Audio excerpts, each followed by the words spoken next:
Lucky Land Casino, asking people, what's the weirdest place you've gotten lucky? Lucky? In line at the deli, I guess? Aha, in my dentist's office. More than once, actually. Do I have to say? Yes, you do. In the car before my kids' PTA meeting. Really? Yes. Excuse me, what's the weirdest place you've gotten lucky? I never win and tell. Well, there you have it. You can get lucky anywhere, playing at LuckyLandSlots.com. Play for free right now. Are you feeling lucky? No purchase necessary. Void where prohibited by law. 18+. Terms and conditions apply. See website for details. With the Lucky Land Slots, you can get lucky just about anywhere. This is your captain speaking. We've got clear runway and the weather's fine, but we're just going to circle up here a while and get lucky. No, nothing like that. It's just these cash prizes add up quick. So I suggest you sit back, keep your tray table upright, and start getting lucky. Play for free at LuckyLandSlots.com. Are you feeling lucky? No purchase necessary. Void where prohibited by law. 18+ terms and conditions apply. See website for details. This is I Am GPTed, the podcast where we discover how artificial intelligence can benefit us humans the most. The show where we look at the practical side of AI and tools like ChatGPT, Google's Bard, Meta's Llama, Hugging Chat, and more to figure out how life can be better together with AI. On deck for today, we're going to turn to our co-pilots to see how they can help us with our decks, or as some people like to say, presentations. More specifically, PowerPoints. But before we get started, I want to say thank you so much to all the I Am GPT listeners for joining me on this journey into the world of AI. I hope you find the information helpful or just enjoy the show. And if you like what you hear, then please take a few seconds to rate, comment, and make sure you subscribe. I'd also like to take a moment to give a shout out to some of the brands who help make this podcast possible. Please consider these companies, as I know that I personally use their products every day. So I've always been a fan of Instagram, and I'll admit it, Facebook. The impact those two have had on our society is still being measured. Now, as part of the larger world of Meta, they will undoubtedly help create the fabric of the future. Meta builds technologies that help people connect, find communities, and grow businesses. So please check out meta.com when you get a chance. For those of you who like to meditate or get metaphysical, then please check out the Morning Person on the Insight Timer app. The Insight Timer app is the largest meditation app. It's where you can join the Morning Person live every weekday at 6:30 a.m. Pacific, or choose from some of the finest meditation music tracks. Check out the Morning Person on the Insight Timer app. And finally, please welcome Agency Prompt. They are the leading agency helping brand creatives and marketing agencies take advantage of AI to engage customers, drive efficiencies, and increase revenue. If you're a consumer brand or agency and need help understanding and leveraging AI, then you need Agency Prompt. For more info, check them out at theagencyprompt.com. That is theagencyprompt.com. Or send an email to info@theagencyprompt.com. Agency Prompt. We ask the right questions to make sure your business is ready to engage with AI. Thanks again to these fine companies, and please check them out. Now let's get on with the show. So we love them, we hate them, we love to hate them. What are them? You may be asking. Decks, presentations, PowerPoint, slides. They come in various names and they cover just about every topic known to mankind. We remember the great ones and we remember the really bad ones. And chances are we have all had to make and give them. It is said that the fear of public speaking is one of the greatest fears of all. In fact, something like 75% of people cite public speaking as one of their greatest fears. That's above snakes, spiders, and flying. Well, AI might have some good suggestions for speaking in public, but a computer can't solve the fear. But what it can do is help you get prepared, which may help ease some of the fears. So today, we're going to be going through some of the ways AI can help you with your next presentation. And for all of you who have written to me and said that they like my tips, but they really just want to know, what can AI just do for them? When can AI just do the work? Well, in this episode, we're going to learn how ChatGPT specifically can actually build the PowerPoint for you. Yep. Concept, idea, all the way to deck. It can literally build a PowerPoint. So let's go to ChatGPT and our co-pilots to find out how they can help us. Now, I know there are a lot of you out there who are getting more and more familiar with these amazing tools. And they're like, God, I know it can give me a bunch of ideas and it can help me brainstorm. And it can even, write out the information that goes into the deck. But what do you mean it can build the deck? Yes, it can. And I wanted to do this across all three, but I found ChatGPT just nailed every single aspect of this. So we're going to do it all in GPT, and then I'll go back to Llama and Bard to discuss what happened there and how they handled the problem. So with this, I'm just going to do a pretty easy prompt. The prompt is build a 10-page PowerPoint showing how an enterprise salesperson could use ChatGPT to sell software into businesses. Pretty easy prompt. It should know about ChatGPT. It should know how to do this. So boom, here's the response. PowerPoint presentation using ChatGPT in enterprise software sales. And it gives me slide 1, title slide, and it gives me the title, leveraging ChatGPT in enterprise software sales, the subtitle, transforming B2B sales through conversational AI. And then sure enough, it gives me 10 nice slides. It gives me an idea for an image, like in slide 2 it says image ChatGPT logo. Bullet points, it gives me 3 bullet points. Introduction to ChatGPT, conversational AI role in sales, and overview of today's presentation. And each of these slides, it gives me a nice image or an image suggestion and a nice bullet point. Now I could quickly just take that image suggestion and cut and paste that into Dolly, and it would probably give me a pretty good image. But what I can also do is, looking at all these 10 slides, I'm going to put in the next prompt, and this is where we can have a little fun. The prompt after this is, can you write the VBA, all caps VBA, code for that? What I'm asking it to do is write the Visual Basic for the slides that it just, the words that it just created. Boom. It does it very quickly. Creating a PowerPoint presentation using VBA code involves automating Microsoft PowerPoint through Excel or another Office application. The code below will generate 10-slide PowerPoint presentation we outlined above. It even gives me instructions. You'll need to place this code within an Excel VBA module and ensure that you have set reference, blah, blah, blah, blah, blah. We don't have to do that. Right below, you'll see it generates a black box with a bunch of code. It'll say something like generate PowerPoint, dim, create, a bunch of things that might not make any sense to you. Doesn't matter. They don't have to. In the very top right corner, you'll see copy code. I want you to copy that code. Then I want you to open PowerPoint. And you're going to see what this does. Just open to a blank slide, and then all the way up in the top bar where it says File, Edit, View, Insert, Format, Arrange, Tools, click on Tools. Second to the last one is probably Macro. Bet you've never used it. If you have, you're way ahead of me and everybody else, but if you hadn't, now we get to do it. Go down to Macro and you'll see 2 choices. If you see more, the one choice that you're looking for is Visual Basic Editor. Yep. Sounds pretty scary, doesn't it? Click it. It's going to open up a whole new window. It says Microsoft Visual Basic Presentation 1, unless you've already named your presentation. It will say the name of the presentation. But the key is you have to see a screen that says Microsoft Visual Basic. It's got a bunch of symbols up top. Upper left-hand corner, there's a symbol that looks like a little molecule thing, a bunch of probably colorful balls. It's a module.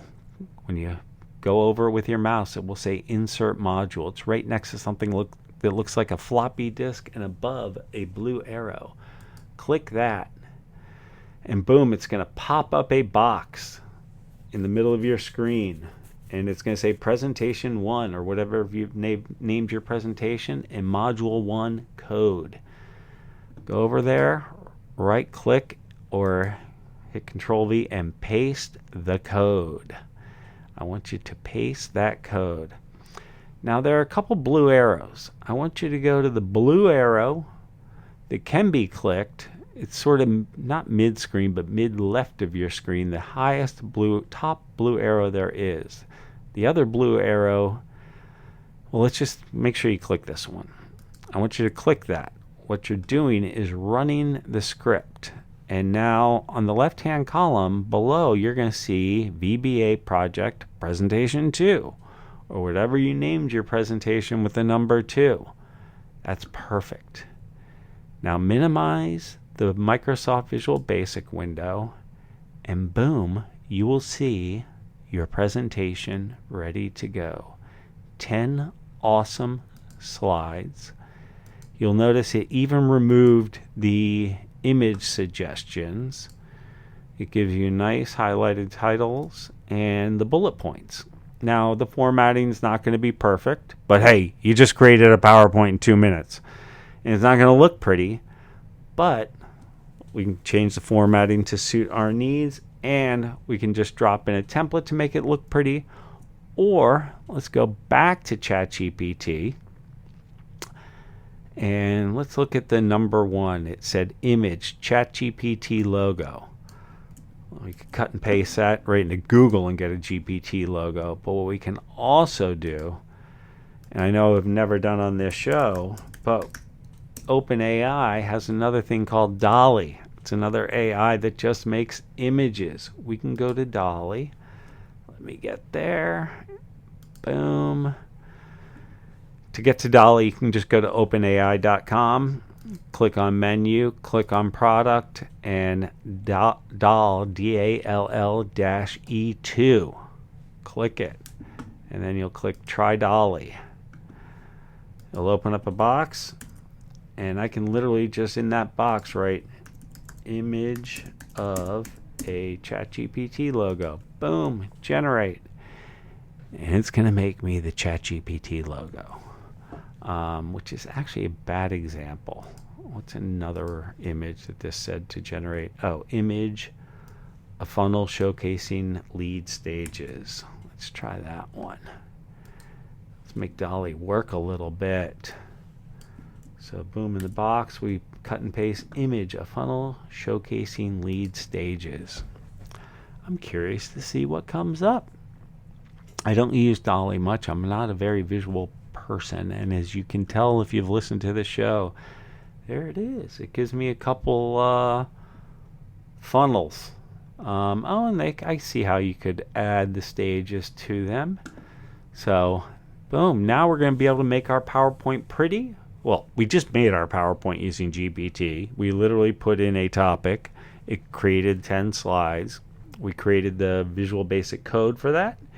We then put that Visual Basic code into PowerPoint, and boom, in PowerPoint we have 10 slides ready to go that now just have to be made pretty, and we're using DALL-E 2 to make them pretty.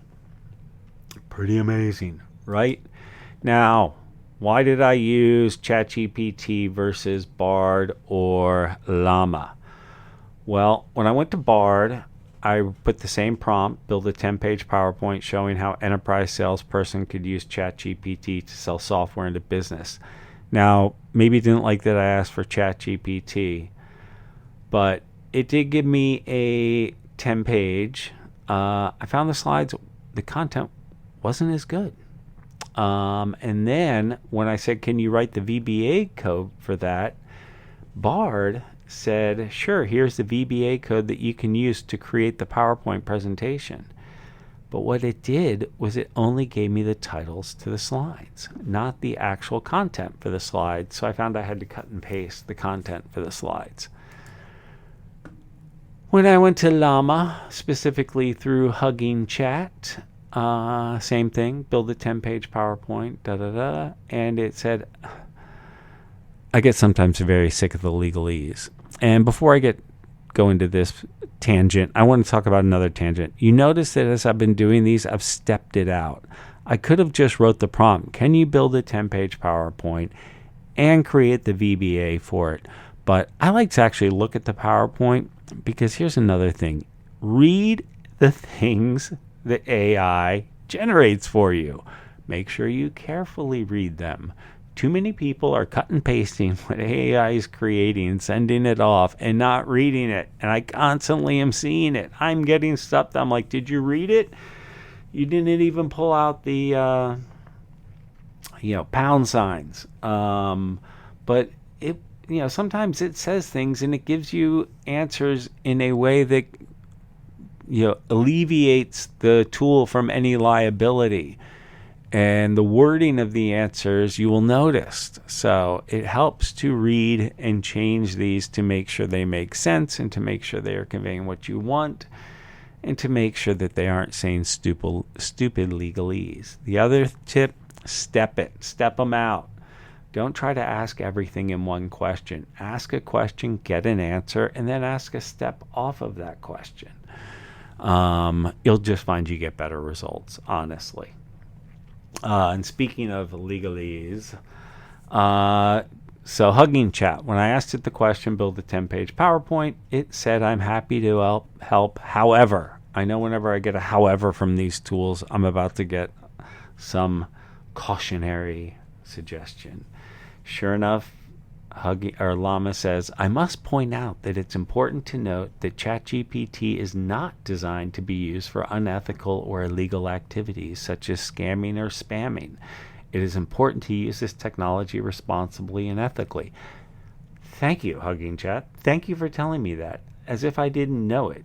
I guess just by putting sales in here, they think something scammy or spammy is going to happen.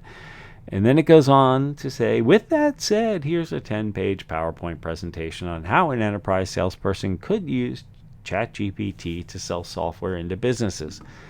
Introduction, and it gives me instead of saying slides, it says page, which is nice. Page 1, introduction. Page 2, understanding. And then it tells me what to do. Pressing solutions, closing deals, follow-up, conclusion. Now, when I asked it to write the VBA for this, I just put the exact same prompt in all of them. Can you write the VBA code for that? Hugging Chat says, certainly. Here's some sample VBA code that demonstrates how to use ChatGPT to generate a response to a customer inquiry in Excel. Which, hey, this is great code, really interesting. It wasn't what I asked for. But I did get to learn that you can literally build an Excel sheet when somebody... or build like a form that drops into an Excel sheet. When somebody answers that form, it drops into an Excel sheet. It could spin off to ChatGPT, and you could get a response based on those, which is great. And you have to have an API key, which we will talk about, because now that I have, it just makes life a little bit easier.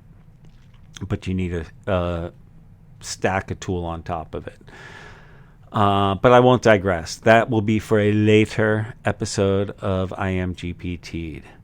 But so Hugging Chat, I mean, they all did the basic task of generating the content for the PowerPoint. ChatGPT was the easiest, going from content into actual slides, I would say. And Hugging Chat would have left me, gave me some great code, but not that I could use for the task at hand.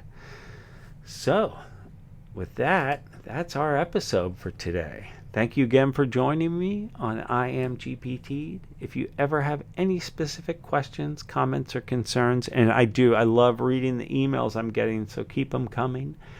You can send me an email at iamgpted@gmail.com. That's iamgpted@gmail.com. And if you get a chance, please like us, comment us, or subscribe to the show. It really helps get us noticed, and I would really appreciate it. So thank you again for tuning in to I Am GPTed. I will be back tomorrow with another episode. Have a great day.